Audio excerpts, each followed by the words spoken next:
Hi, welcome to Street Priest Ministries. I'm your host, Brother Jay, as we're taking the Gospels back to the streets. Today's drive-through message is the Apocrypha, Ezra, 1611, King James, Volume 10. These are the best of times. These are the worst of times. These are biblical times. And as the weeks roll along, these words that I say become pregnant with more meaning as you follow the calamities and all the catastrophes that's happening around the world. God is setting the stage for his end-time harvest. He has to slap man around first so he can get his attention first before he can start delivering miracles and doing greater works than the Acts 2 church experience. But normally, God operates best in persecution and calamities. We're going to be spared persecution, so look out for the calamities and famines. Now, we have a responsibility as Christians. I touched on it before. This is a time to stand up and be counted. This is a time God said throughout the Bible, especially with the men. You got a lot of men that have been captured by the 60-inch screen TVs and bread and circus sports and whatever else. It's keeping them from getting on the front line. You got a lot of women leading in charge now, and a very few men. You men just listening to them. You couch potatoes need to get off the couch. This is a time to stand up. The nation's freedom is at stake. We're losing our rights to these satanic, evil globalists. They want to dominate you and our lives and depopulate us in the end. Enslave us, depopulate us. Put us in chains and shackles. You need to get off your couch and stand up and be a voice and be counted to save this nation, especially if you're calling yourself a Christian. This nation was settled. I've said 1,000 times on Street Priest. This nation was founded and settled with preachers. They had a Bible in one hand and a musket and gunpowder in the other. And I understand what these satanic evil globalists has worked on America for over 200 years to unwind what these valiant men and women did, these pilgrims and the founding fathers did. Strip away our freedoms slowly but surely.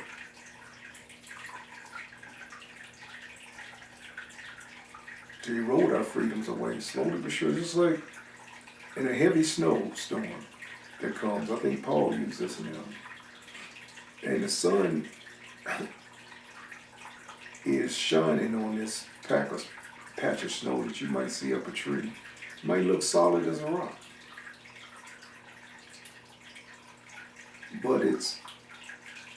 But the sun is causing it to thaw out from within. And all of a sudden, it just drops off the branch. Hopefully it won't hit nobody in the head. And that's how it is with our rights. They've been slowly but surely eroding away as they come up with draconian laws like this medical tyranny we're dealing with, pandemics and medical tyranny, to strip away our freedoms. Been one so-called false flag catastrophes go on and on. 9/11, Patriot Act, we can go on and on. But as a boa constrictor, slowly squeezes the life out of you as you breathe. It gets tighter and tighter. Until basically you're suffocated and crushed. And that's what's happening with the life of this nation. Death by 1,000 cuts, as it goes in the Arabic world, with these bureaucratic agencies. It's also been running roughshod of the United States Constitution and our Bill of Rights. Can't even catch a fish without a license. Can't even have a dog without a license.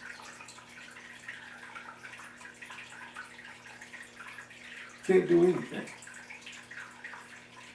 Pretty much without being regulated by some. You can't even put a fence up on your own house that you own without a permit.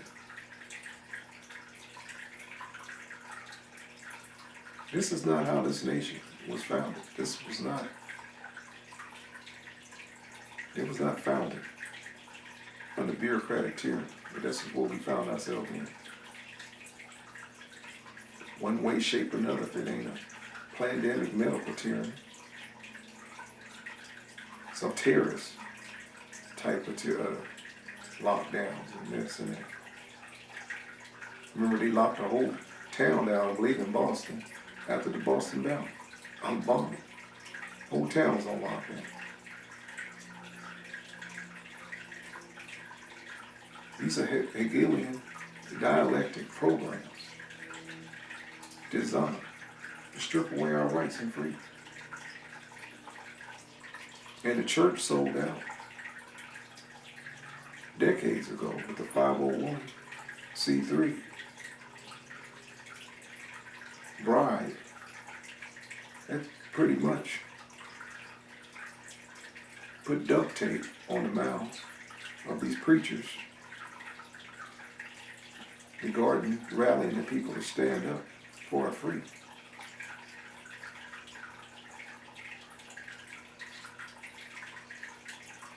I'm not associated with the 501c3 program. I made a declaration many years ago when I started the ministry. I don't want your money unless it's given with no strings attached, where I could take it and dump it in the Pacific Ocean. And I ain't giving you no receipts. You get no tax write-off with street reason. Made that clear years ago. You give the lay up treasure in heaven, don't give it all. I don't want you. I don't care if it's $1, I said, or if it's $1 million. If you ask me for a tax receipt, you send $1 million, I'll send you $1 million back. That's how serious I am. And people that know me know I mean business. You say what I mean and mean what I say. I'm not moved by money. If that's the case, this whole operation will be looking a lot different. Instead of low budget as it is. Keep it that way so I can stay free. Be a free voice for you. Be a free voice, maybe for God and for you. I have a dual roles with this ministry. Both as a minister of the gospel and as a minister of information for us patriots. And I take the role seriously. Now, Ezra is perfect timing for this age that we're in right now. It's the right time and moment because we're facing tyranny. And Ezra was birthed in tyranny. The whole book is about the hope. Knowing this God, we serve a God that's a God of the forefront. That set his people, that set the captives free. Set his people free. And as they return from Babylon to rebuild the temple for Christ to walk in. And Ezra was a very important figure that day And God guides it. Because he pressed God to reveal God, for God to reveal to him his secrets. He wouldn't back down. He wouldn't stop. People tried to reel him back in with the crowd, and he said, no. He stayed in a field of flowers, get more revelation, a wild flower patch, out in the wilderness. Get more revelation from God. It's a good thing he pressed as he did, because the revelation helps us. All those sacrifices and those prophets being very chaste, they got revelation, whether it was Daniel, or John the Revelator, or Brother Ezra, and many other prophets too, Jeremiah and Isaiah, Ezekiel. But thanks to their discipline, their chastity,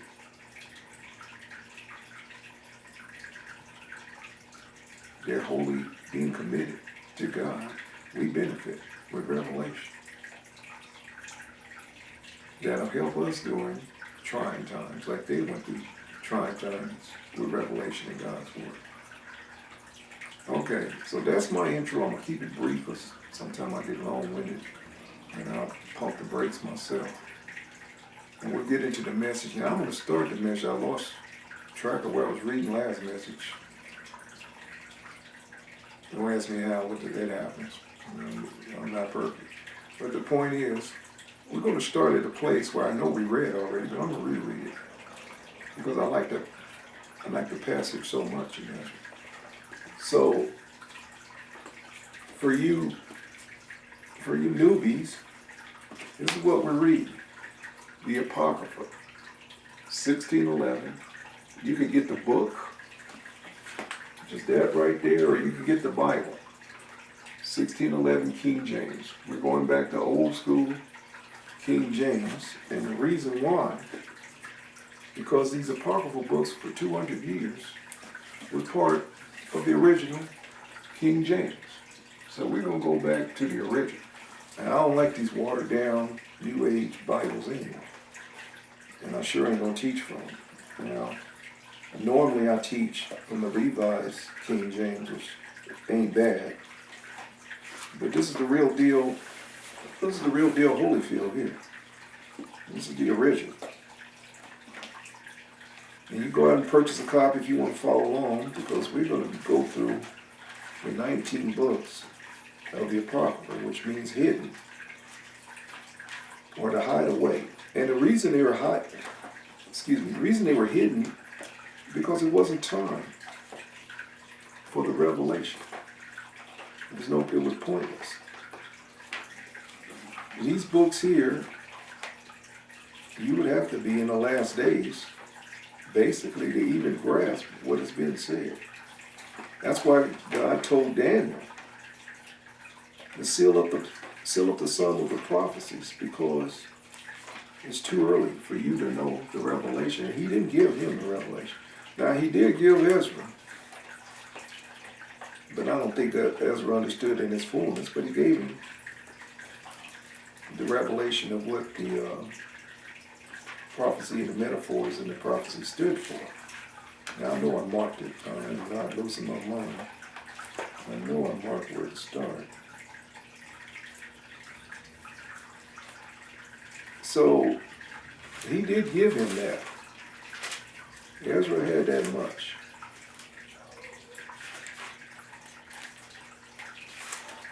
And so we're going to start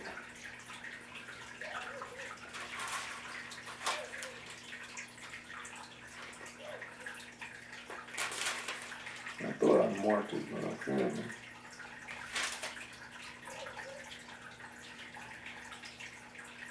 I didn't.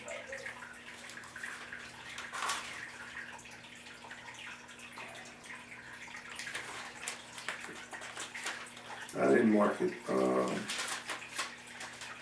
Shame on me. I'm doing 4 or 5 people's job, by the way, behind the scenes. So forgive me if I ain't on point all the time. I try to be. I'm running around sometimes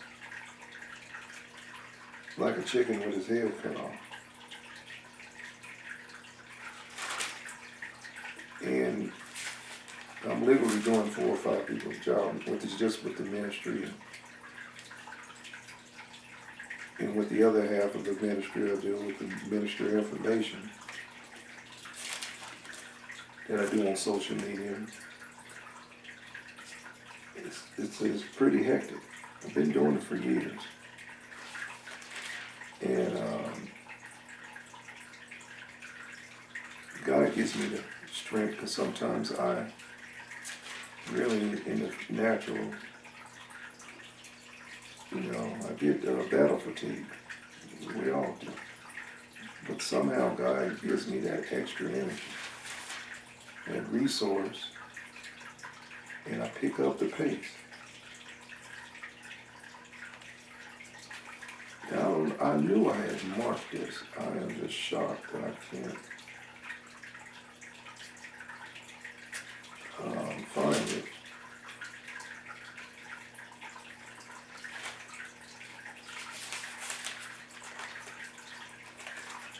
Because we're almost near the end, but I wanted to reread the part with the eagle for a certain reason. Because this eagle, all this eagle is Ezra's version of what God showed Daniel. That's all. It's just a different version, but it's the same thing as the indescript beast that Daniel saw in his vision. It came up out of the sea. And this eagle, 3 heads, 12 wings, and talons, came up out the sea. But the heads were reserved for last. And we already covered what the 12 wings was.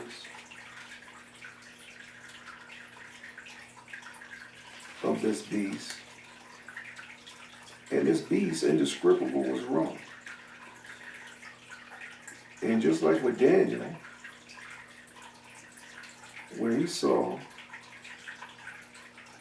the 7 heads and 10 horns of this indescript beast. Or, excuse me, the feet of a bear, the head of, or the mouth of a lion, I believe is the head of it. I can read it. Part bear, part leopard, part lion, part of the old Babylonian kingdom, Medo-Persian kingdom. It was bits and fragments, but it was a kingdom of iron. And by the way, Rome, the symbol of Rome, their banner that they carried in the war, was a double iron eagle. It's very interesting that God refers to Rome as a 3-headed eagle. But it carried a 2-headed eagle. And when Rome split, it had 2 heads. It had the Eastern Byzantine Empire, and it had the Western Empire.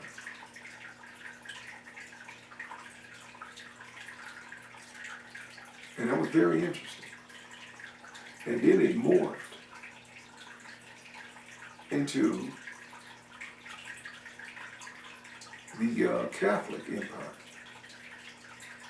They traded the Corona crown for the Pope's beanie hat.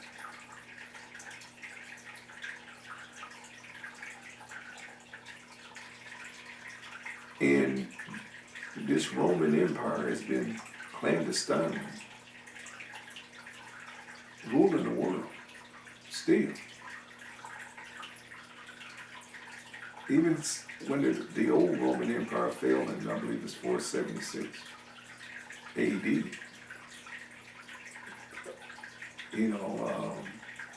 that's the date. That's noted as the fall of the Roman Empire, but it morphed into the Catholic Roman Empire, which means universal. Catholic means universal. Universal Church of Man. And it became a religious empire, or at least it wore the face or a mask of religion as it continued to rule the world. Candace, I don't know why I'm tripping on this word.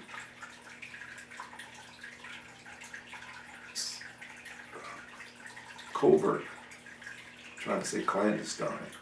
My tongue just got tied up in the clandestine. But covert, he's had subdued nations. And through the Jesuit order, has continued to rule the world.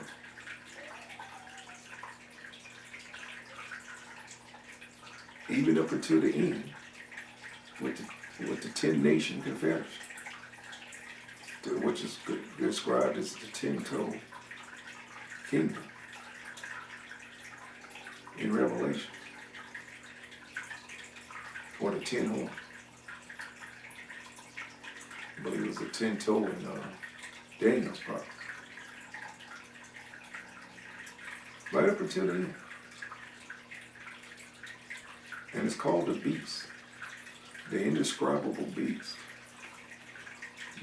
the ruthless beast, the terrible beast, because it's of the oppression and the murder and the death, and especially with Christians. We went through all the Roman persecutions, the waves, 10 waves of Roman persecutions. Then you had the Inquisitions of the new reformed Catholic Roman Empire. Millions, say anywhere from 60 to 100 million Christians slaughtered.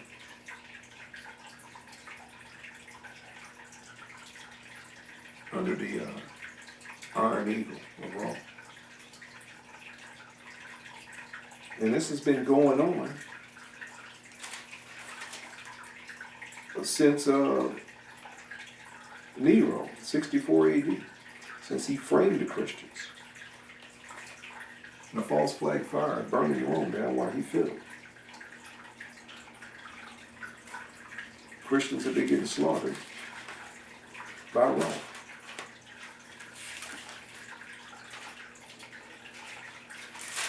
But the end of the age of this beast is coming. It's here. We're in the last days of this beast empire. It's going to play itself out through the Antichrist. And Christ is going to end it. And this is what Ezra saw. He saw the lion from the tribe of Judah coming to destroy this evil, which is what Christ is going to do. He's going to destroy this evil. And this evil is going to be no more.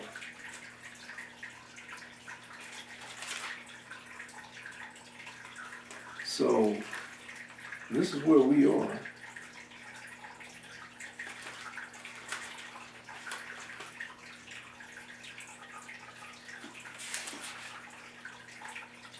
And I can't believe this is not, I feel like I'm sorry, I feel like I'm in a twilight zone. It never had took this long to find anything. This is Ezra. I am looking at it.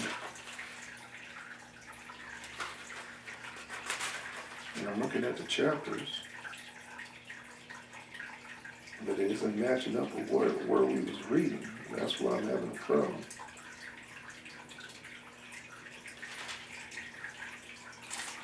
Find it. Now, God allowed this to happen, so I'll just keep talking, go with dead space. While I continue to work, I ain't gonna give up. Because I want to pick up at a certain point. It ain't that I know where I left off, but I want to pick up where we already read and reread that. And that's what I'm trying to find. And that's what I'm having difficulty finding. But it's kind of good because I'm recapping, and maybe those that are just tuned in, filling in a lot before I just started reading, and get started. So I guess this time is okay.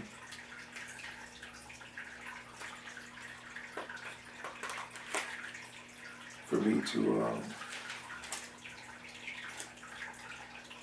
read this.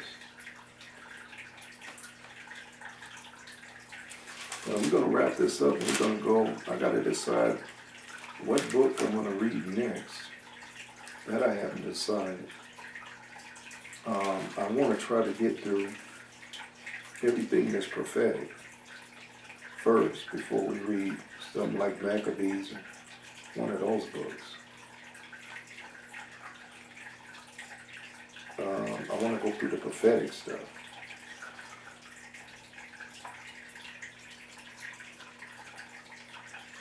Well, it looks like I'm just going to have to. If not, I wanted to reread that, but that was so important.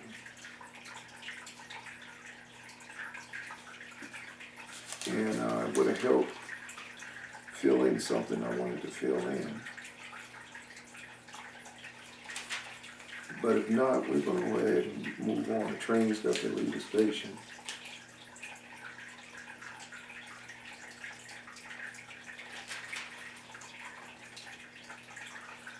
I'm getting close, by the way.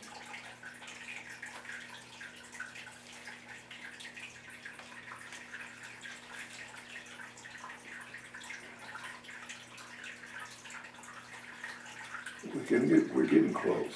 Don't get discouraged.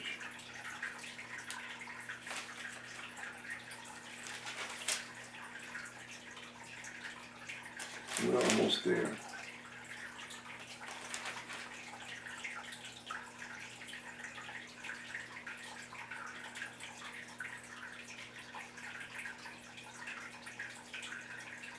We're almost there.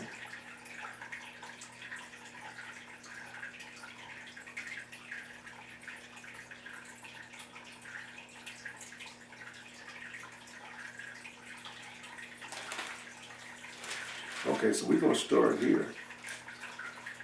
And we'll read up on where I wanted to read up on, because I know that this is. I'm so sorry for the delay. I apologize. And it came to pass, this is, if you have a book like mine, verse 12. And it came to pass, while the lion spake these words unto the eagle, I saw, and behold, the head that remained, and the four wings appeared no more. And two went into it, and set themselves up to reign. And these kingdoms were small, and full of horror. And I saw, and behold, there appeared no more. And the whole body of the eagle was burnt, so that the earth was in great fear. And then I wake. Now this correlates with the destruction of Babylon. Babylon now is falling, and God rains fire down on this eagle, on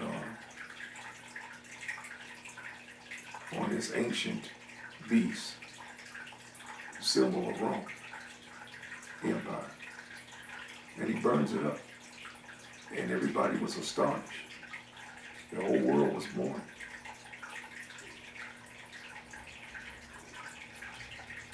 The burning of this beast and this beast system.